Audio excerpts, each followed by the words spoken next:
Nous avons dans une salle à l'agence 3 collègues, Morgane, Francesca et Amélie, qui en ce moment même répondent à vos questions. Vous voyez que le module de questions-réponses est très actif. On voit des questions qui apparaissent, qui disparaissent.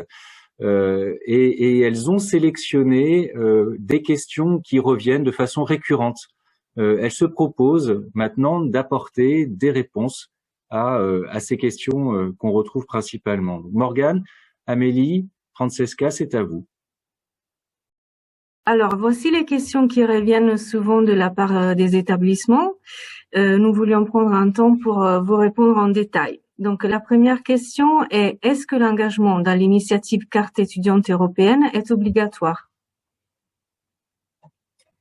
Alors oui, l'initiative Carte étudiante européenne est obligatoire. Sa mise en œuvre est un principe auquel les établissements ont adhéré dans la charte Erasmus+ de l'enseignement supérieur. L'initiative Carte étudiante européenne est un processus évolutif dont le déploiement se fait de manière progressive et graduelle tout au long de la programmation 2021-2027. Pour le moment, le s'applique qu'aux mobilités d'études intra-européennes des établissements hors consortium.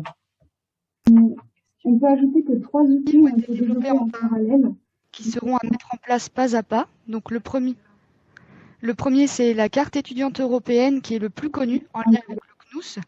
Le deuxième, c'est l'application mobile Erasmus+, à destination des étudiants, avec de nouveaux services associés depuis la dernière mise à jour de fin 2020. Et le troisième, c'est le réseau Erasmus Without Paper, qui a pour objectif de digitaliser la gestion administrative de vos mobilités. Donc très concrètement, cela implique la connexion au réseau Erasmus Without Paper, la digitalisation des contrats pédagogiques qui lient l'étudiant, l'établissement d'envoi et l'organisme d'accueil. Donc sur ce point, la dernière version du module sera mise à disposition courant mars 2021. La date indicative d'utilisation a été fixée pour les mobilités d'études intra-européennes de la Convention 2021 et qui peuvent commencer à partir de juin 2021. Et cela implique également la digitalisation des accords interinstitutionnels. Donc, l'utilisation des accords interinstitutionnels numériques est rendue obligatoire pour l'appel à proposition 2022. Donc, rappelons en effet que la validité des accords de la période 2014-2020 a été prolongée d'1 an par la Commission européenne, et ce, de façon à couvrir les mobilités du début de ce nouveau programme, notamment sur la Convention 2021. Morgane vient de nous parler de la connexion au réseau Erasmus Without Paper. Amélie, est-ce que tu peux nous en dire un petit peu plus? Est-ce qu'il est question d'un dashboard? Qu'est-ce que c'est justement? Oui, le dashboard a 2 utilisations possibles pour les établissements. Dans un premier temps, il peut servir de système informatique pour la gestion des mobilités Erasmus de l'établissement. Donc cela est essentiellement valable et recommandé pour les établissements qui ne possèdent pas de logiciel propre ou commercial.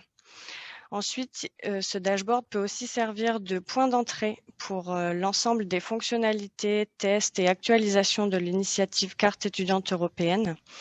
Pour les établissements qui possèdent déjà un logiciel de gestion des mobilités Erasmus, donc qu'il soit développé en interne ou alors qu'il fasse l'objet d'un contrat commercial avec les fournisseurs, en ouvrant un compte et en étant connecté au dashboard Erasmus Without Paper, cela permettra aux établissements d'accéder via un seul point d'information à toutes les actualisations et développements de cette initiative.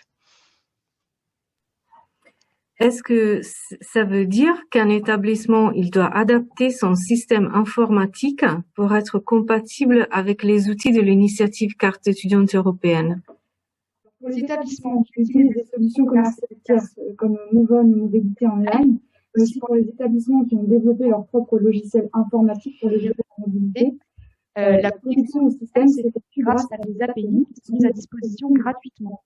Donc une API pour Application Programming Interface et une application de façade qui permet de fournir une porte d'accès aux outils du réseau Erasmus Without Paper.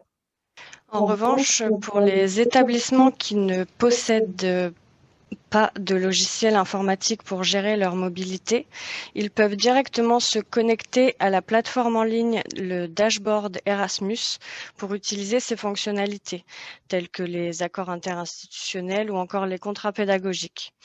Les coûts qui seront liés à cette mise en œuvre peuvent être imputés sur l'enveloppe soutien organisationnel. Cela dit sous deux conditions. La première est que les dépenses concernent effectivement les mobilités Erasmus, entrantes ou sortantes, et il ne doit pas s'agir d'un processus global de digitalisation sans lien avec la gestion de la mobilité Erasmus. La deuxième condition est que les dépenses effectuées ne le soient pas au détriment de la qualité des mobilités. Merci pour cette précision, Amélie. Donc, Sébastien, voilà pour les questions. Donc, je te passe la parole.